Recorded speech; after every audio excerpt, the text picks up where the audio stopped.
What's up, Met fans? Welcome back. Talking Mets and Rob.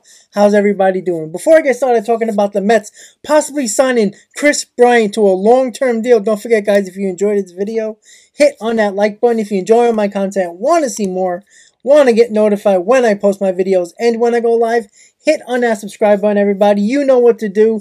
All right, guys, so Kris Bryant signing with the New York Mets. What will it take? How much will it be?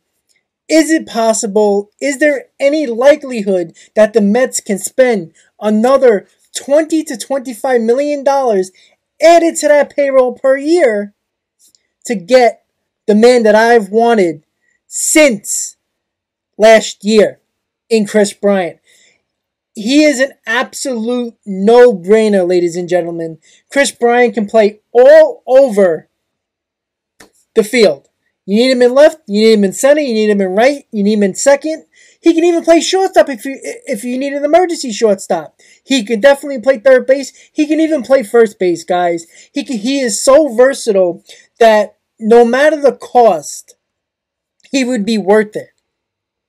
Kris Bryant and the Mets seems like it's destiny, guys. This guy needs to be wearing the orange and blue. There's no doubt about it. A lot of people will say, well, we have a logjam at a lot of positions. Yeah, well, guess what? We can start trading people as well. Kris Bryant can be the perfect guy for this team. I don't want to hear about McNeil. I don't want to hear about Dominic Smith. And I damn sure do not want to hear about J.D. Davis. Kris Bryant is the guy. There is no reason why Kris Bryant and the Mets shouldn't be in negotiations at this moment right now. Now, there's a deadline. The CBA is up at midnight, guys. So it's going to take some real magic for Epler and Cohen to get this done as quickly as possible. Now, granted, if no team signs Kris Bryant by the deadline, they have until when the lockout is over to sign him along with other teams. We heard about the other teams. It seems like the Giants are somewhat interested. The Phillies have been known to be interested. And the one that I worry about the most is the Seattle Mariners. But I do think the Mets will have the most money to offer. And a deal that I think that can be related to what Kris Bryant can possibly get is the guy who was a former Met in Javier Baez for 6 years, $140 million, guys. It should be that easy to make a deal like a Javi Baez for Kris Bryant. You know, maybe it'll be between 140 and 150. I think that's a good range because, you know, Kris Bryant is 30 years old. So a 6-year deal seems like it's warranted. It's fair for both sides. And let's be honest, he can get between $23 and $25 million. That's the payday Kris Bryant is looking for. It doesn't seem like a lot of guys are getting those $200 million contracts. So, I mean, even Baez was expecting to get a $200 million contract, and he didn't even get close to that. So I do not expect Kris Bryant to get close to that offer at all. 6 years, 140, between 140 and $150 million should be able to get it done, and why not add another $25 million to the payroll, right? Like I said earlier, guys, the Mets can shed a little bit of money by trading a guy like McNeil, Don Smith, J.D. Davis. That is a few $1 million off the payroll that would offset the Kris Bryant signing. That can be around $25 million. You get rid of $7 to $9 million. Now you're only paying him about $18 million. I think it's a no-brainer, guys. It's clear, and you heard it with the Max Scherzer press conference, what Steve Cohen said, that he is still looking for the team to do more things. Epler also said that he's still looking for a position player, starting pitching, and bullpen.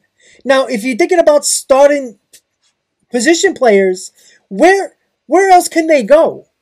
Will they trade for a third baseman in Ramirez or a Chapman or Eugenio Suarez from the Reds? No. I think it's going to be directly with money and free agents. Because as we all know, the Mets prospects, there's not a lot of them. At least not a lot of high-end prospects. Maybe 4 to 5, if that.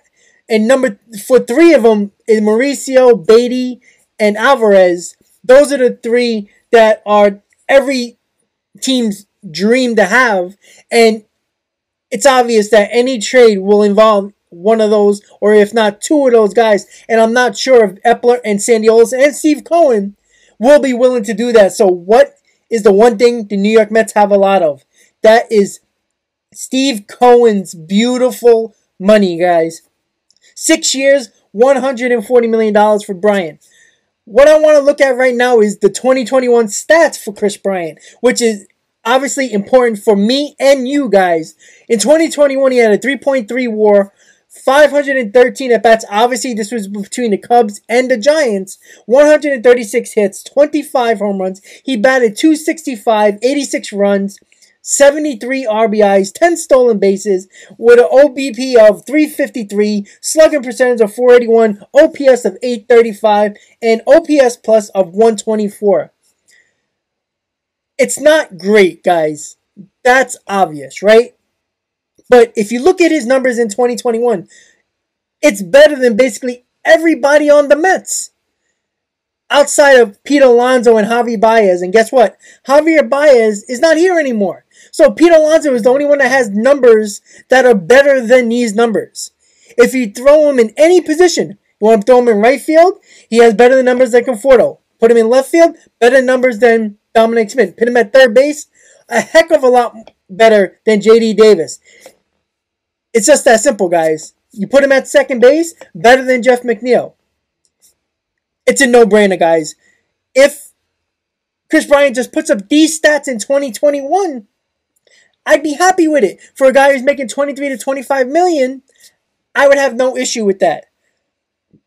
His stats, he plays to the back of the baseball card. And that's all you can ask for a player that you're going to sign, is to play to the back of your baseball card. When you look at Kris Bryant's career stats, guys, 3,287 at-bats, 28.7 WAR, 914 hits, 167 home runs, 278 overall career average, 592 runs, 487 RBIs, 44 stolen bases, on-base percentage of 376, slugging of 504, 880 OPS, and OPS plus of 132. This guy is an all-star. He can play in any position you will need him, that you want him to fill. If you feel like you can get value from a McNeil trade, put him at second base. You got Escobar for third. If you feel like you get better value from Dominic Smith trade, put him in left field. The same thing goes for right field. If you feel like you can do any trade, a Dominic Smith, J.D. Davis, Jeff McNeil, you can put him in any one of those positions. That's why he is so valuable. And if you notice what the Mets have been doing, they've been getting guys who have versatility. Escobar, versatile, can play third or second. Kana can play all over the outfield. Marte is a center fielder, but easily can play every outfield position.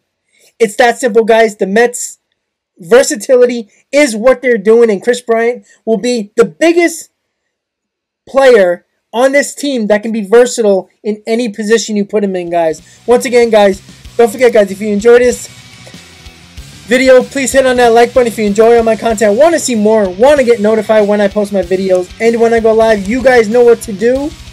Hit on that subscribe button, guys. Kris Bryant to the Mets. Let it happen, guys. I want to thank you guys for watching, and as always, Met fans, let's go